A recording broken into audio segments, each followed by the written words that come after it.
This is a quick video to my friends in the Black and Latin communities. I need your guidance, I need your support, I need your advice on something really important.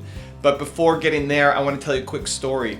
If you guys know a show named Star Trek, it first came out I think in the 60s. One of the things that was really interesting about it was they had a black woman as the third in command. It was Lieutenant Uhura. And at that time, it was strange, not just for a woman to be in a position of power, talking about the 1960s, but to have a black person in a position of power was really radical, really different. Now, the person who played Lieutenant Uhura actually wanted to quit the show. After the first season, she had an opportunity to go and be in a Broadway play, and that was her first love. And she told the producer, Gene Roddenberry, that she was going to quit the show. A little while later, Martin Luther King showed up on her doorstep, said he was a big fan of the show and that she couldn't quit. He told her, you cannot quit because it's too important. It's too important to the community, to the black community.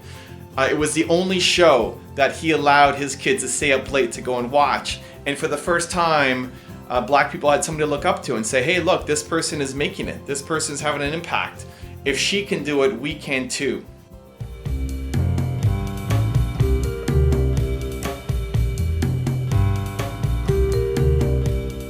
I looked up and I went, oh my God, there's Dr. King. There's Dr. Martin Luther King. And I met him and we became great friends, and I became friends with his family, and it was a great time in my life for me. I was offered a role on Broadway, and hell and high water was not going to stop me. Only Dr. King did. I was going to quit the show. He said, you can't. You can do it at another time, but at this time, you have an obligation. I said, what? He said, to probably 1.5 million black people and twice as many white people and a few yellow, brown, orange, and green people. You're first on television, you changed the face of television forever. He said, but right now, if you leave, it's as though you were never there, because you haven't been there long now. They can put somebody back, a blue-eyed blonde white girl in there, and it won't matter. And I was mad, I was angry, because I wanted to go and do something, you know. And I started thinking about it. And I said, it's not about me. It's not about me. It's about us.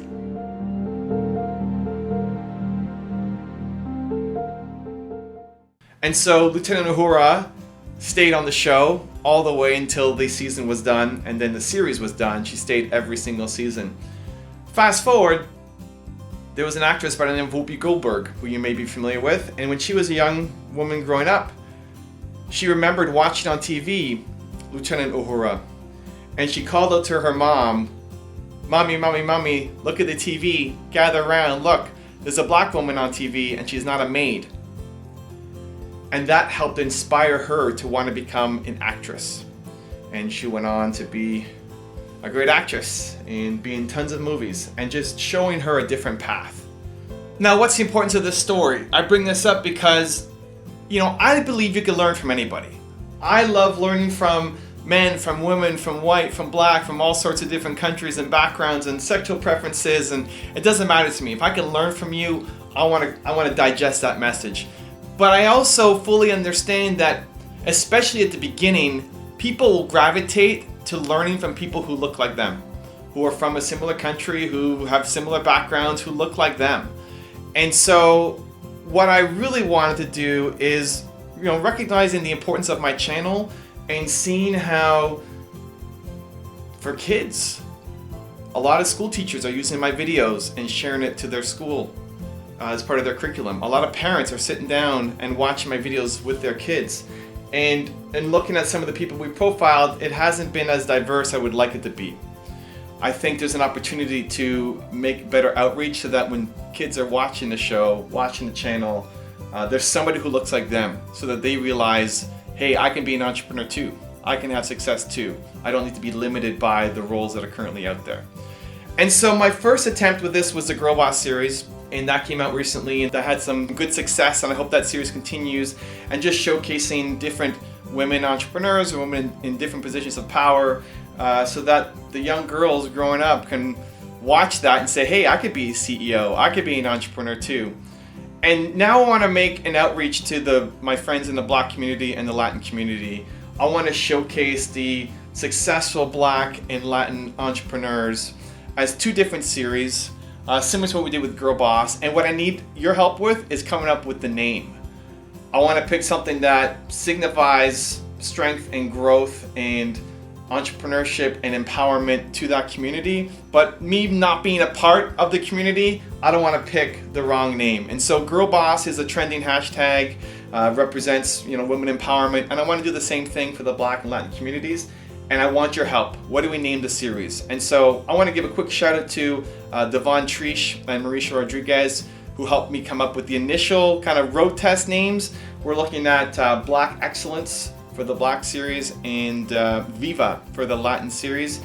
I just want to know your thoughts. Is there a better name out there? I'm not looking to create my own trend. I don't want to create my own hashtag. I want to jump on one that is currently popular within that community and lend my support to it, just like Girlboss. So I'd love to know your thoughts. I see these as a potential monthly series. So Girlboss is a monthly series, Black Excellence or whatever we call it as a monthly series, and then Viva or whatever we call it for the Latin series once a month. And so really would appreciate suggestions on what to call it. Criteria: one, it's short. Black Excellence. Black Excellence is 4 syllables. Ideally something shorter, but again, something that is trending, is already a symbol of empowerment. Viva is okay, it's nice and short, but it just means celebration. It doesn't really have the empowerment aspect of it. So they're both good roadmap names, but I'm hoping we can find something better, and wanted to engage you guys in the conversation. If you have a suggestion for me for what to call it, leave it down in the comments below. I'm really looking forward to hearing what you have to say. Thank you guys so much for the support. I really appreciate it. It means a lot to me, and I hope these new series take off. Thank you guys so much. Enjoy the rest of your Friday. Continue to believe in whatever your one word is. I'll see you soon. Raise your standard. Apple at the core, its core value is that we believe that people with passion can change the world for the better. Not one drop of my self-worth depends on your acceptance of me. I don't ever give up. I'd have to be dead or completely incapacitated. Hey Believe Nation, if you want to see my all-time favorite top 10 rules of success, I have a very special secret video for you. These are the individual clips that I have personally learned the most from and applied to my life and my business. Check the link in the description for details.